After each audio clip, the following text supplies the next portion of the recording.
Bonjour à tous, bienvenue dans ce module 8 où nous allons aborder un nouveau sujet. Dans ce module 8, nous allons parler d'order block. Je sais effectivement que le terme ne vous dit absolument rien, mais ne vous inquiétez pas, je vais décortiquer euh, cette notion avec vous dans ce module. Alors, qu'est-ce qu'un order block ou bien quels sont les différents order blocks?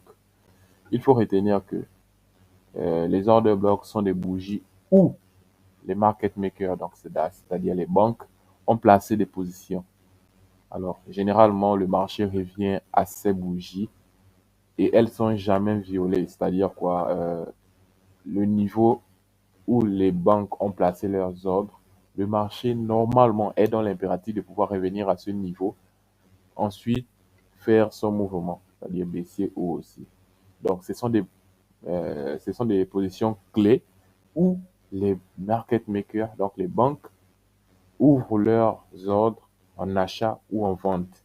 Maintenant, lorsque vous repérez ces ordres blocs-là, vous venez tout simplement également ouvrir votre position en achat si c'est un order bloc haussier ou en vente si c'est un order bloc baissier.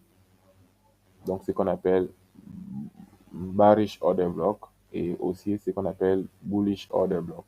Donc, ici, on va voir les différents order blocks. Il existe deux types d'order blocks.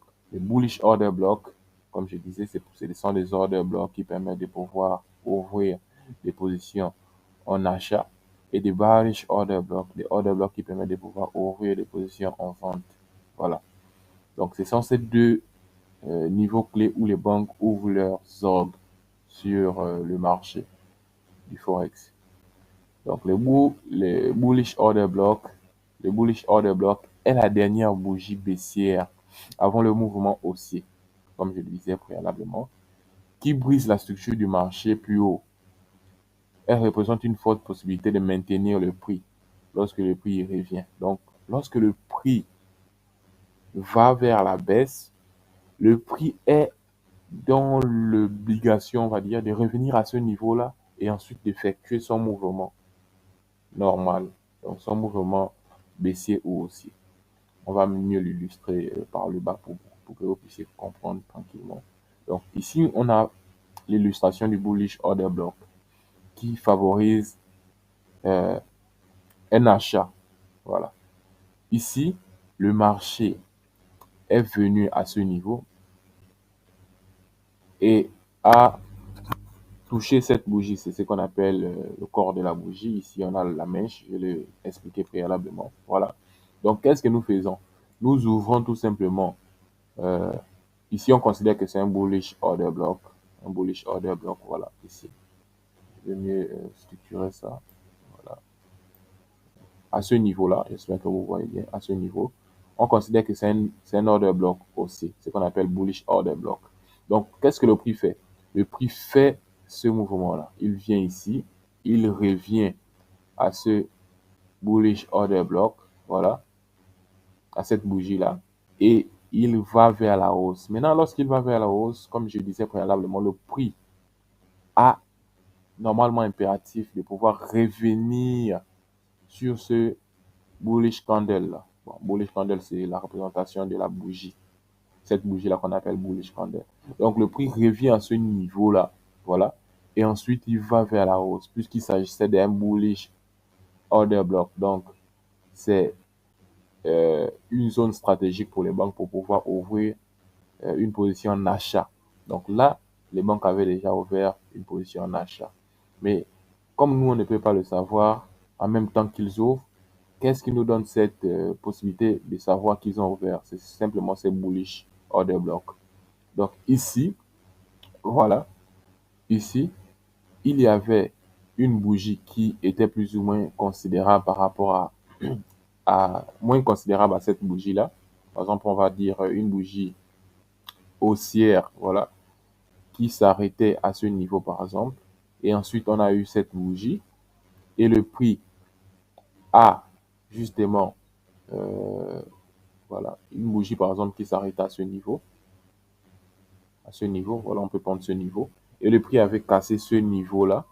Et ensuite, le prix est revenu. Voilà. Le prix est arrivé, par exemple, à ce niveau. Et ensuite, le prix est revenu à ce niveau et il est remonté vers la hausse, voilà. Et ensuite, il est revenu à ce niveau. Et bim, on prend notre position en achat puisqu'on avait déjà détecté ce bullish order block. Donc, on prend notre position en achat et notre stop loss se pose où? Tout simplement à, à, à, à la fin de la bougie. Donc, à la fin de la mèche de la bougie de notre candle block. Donc, ici. Donc, on place notre stop loss ici et notre point d'entrée tout simplement à ce niveau. Et vous constatez que le prix ensuite va aller vers la hausse. La hausse. Donc, ici, on va mieux l'illustrer parce que là-bas, c'est plus ou moins schématisé pour que vous compreniez mieux ici. Ici, nous avons notre marché sur la livre sterling contre l'USD, donc la livre sterling contre le dollar américain.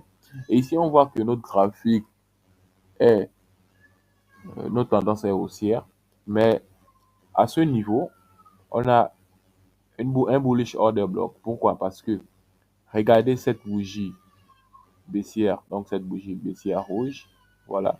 Et après cette bougie baissière rouge, on a une longue bougie qui avale cette bougie rouge, donc cette bougie baissière.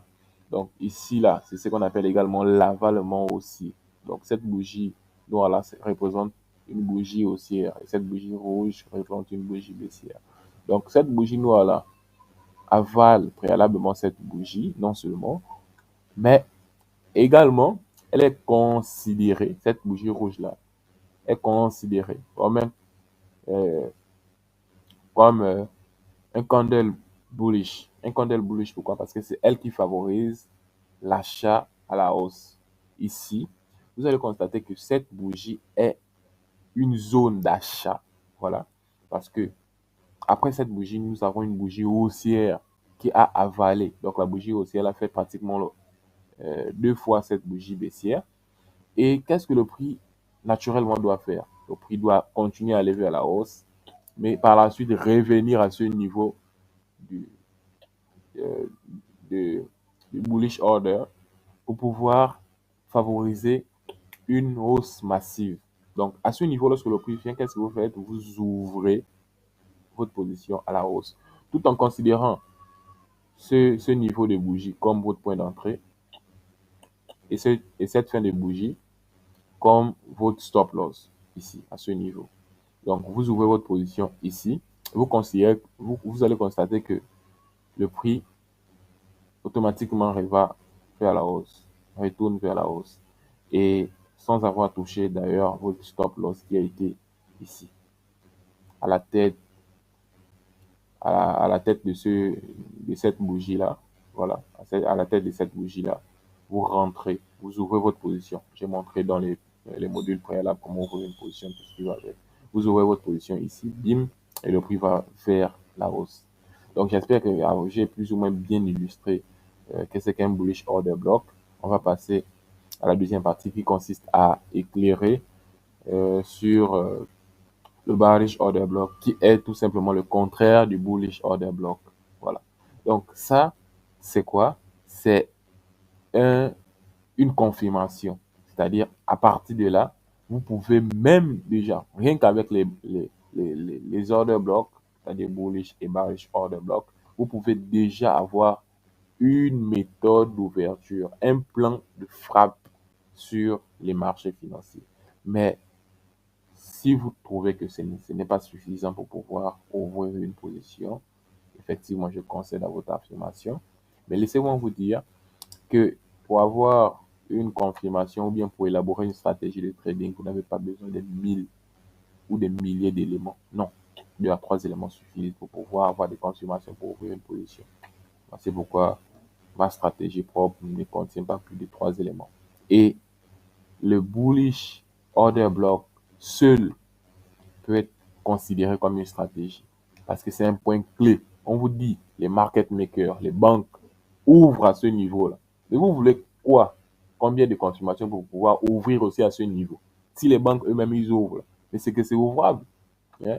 Les banques ont cette possibilité de manipuler même le marché. Maintenant, si eux, ils ont ouvert, vous constatez qu'ils ont ouvert à ce niveau. Pourquoi vous également, vous ne voulez pas ouvrir à ce niveau? Non, ça ne s'explique pas. Vous faites ce que les gens ont l'habitude de faire, qui les rapportent, et vous également, ça va vous rapporter. C'est tout simplement ça. Donc, c'est une notion à saisir, à maîtriser, à bien structurer dans votre cerveau, parce que ça compte beaucoup. Et là, vous allez constater que c'est écrit H4, c'est tout simplement l'unité de temps, ce qu'on a vu préalablement, time frame. Donc, ici, là, notre graphique est en H4. Ici, notre order block a été repéré en H4. Voilà.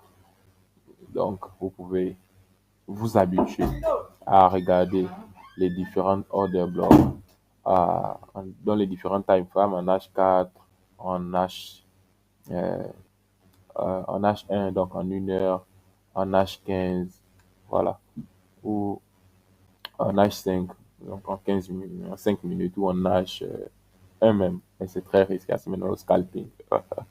Voilà. Plus le temps est considérable, voilà. Plus le time frame est considérable, plus vous avez cette facilité de pouvoir remarquer les order blocks. Donc, en grandeur, on va voir le bearish order block. Tout simplement, on a défini que c'est qu'un bullish order block. Le bearish order block, c'est tout simplement l'inverse, hein.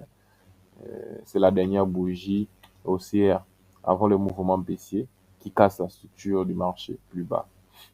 C'est-à-dire, cette bougie représente une forte possibilité de maintenir le prix. Voilà. Lorsque le prix revient. Donc, lorsque ça a déjà cassé, lorsque le prix revient à ce niveau, cette bougie a cette forte capacité de pouvoir maintenir le prix et le renvoyer vers la baisse. Donc, c'est ce qui est illustré ici. Et comme ici, c'est purement technique, voilà, je vais partir sur le graphique représenté pour pouvoir vous illustrer ça mieux, pour ne pas assez perdre du temps. Parce que c'est ce que vous allez avoir quotidiennement. Ce n'est pas ces dessins-là. Voilà. Donc, ici, qu'est-ce que vous devez retenir? Tout simplement que lorsque le marché est ouvert à ce niveau et que vous constatez un bearish order block à ce niveau, voilà, un bearish order block à ce niveau, qu'est-ce que le prix fait?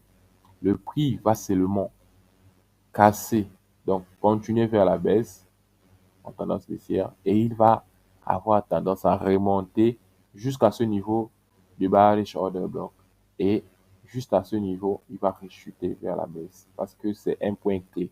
C'est un point où les institutions bancaires, donc les banques, les market makers, ont ouvert préalablement une position, un ordre vers la baisse. Donc, ce semblant de retournement-là, c'est juste une petite manipulation. C'est ce qu'on appelle trap move. Yeah. It is a trap move. Donc, à ce niveau-là, le marché vient juste influencer les traders hasardeux qui ont peut-être ouvert une position à la baisse à ce niveau, en se disant que le marché va retourner. Mais non, il y a un order block qui va permettre à ce que le marché retourne vers la baisse.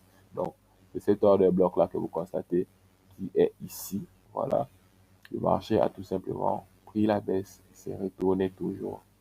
Donc, l'exercice consiste à mieux savoir repérer les bullish order blocks et les bearish order blocks. C'est tout. Une fois que vous avez repéré ça, vous tracez vos zones. Le marché vient, vous prenez pour vous ouvrir vos ordres en achat ou en vente. Fin. Tout simplement ça. Donc, c'est ce que je tenais à partager avec vous dans ce module 8 parce que je trouve que c'est une notion très, très importante. Voilà. Très, très importante. Et que vous devez vous imprégner de cette notion-là pour pouvoir ouvrir des positions très précises sur les marchés financiers, notamment sur le marché du Forex, qui est également appelé le marché d'échange. Donc, prenez la peine de pouvoir maîtriser cette notion. Prenez la peine de pouvoir vous entraîner à pouvoir regarder, identifier les order blocks, bullish order block, les bearish order block, et à la fin, vous allez constater que ce n'est qu'un jeu. Voilà, que ce n'est qu'un jeu. Ici, ce n'est qu'un jeu. Donc, on se dit à très bientôt pour le module 9, dans lequel je vais partager également une notion très clé. Donc, cette notion, c'est tout simplement les figures chartistes. figure chartiste. Donc, on se retrouve au module 9 pour savoir qu'est-ce qu'une figure chartiste et quelles sont les différentes figures chartistes majeures qu'on utilise régulièrement dans notre trading quotidien. Donc, on se dit à très bientôt. I really, really love you. Refugees in Africa. Refugees in Africa. Be Coach Simon Ouedraogo. J'espère que vous le connaissez également pour pouvoir booster votre développement personnel.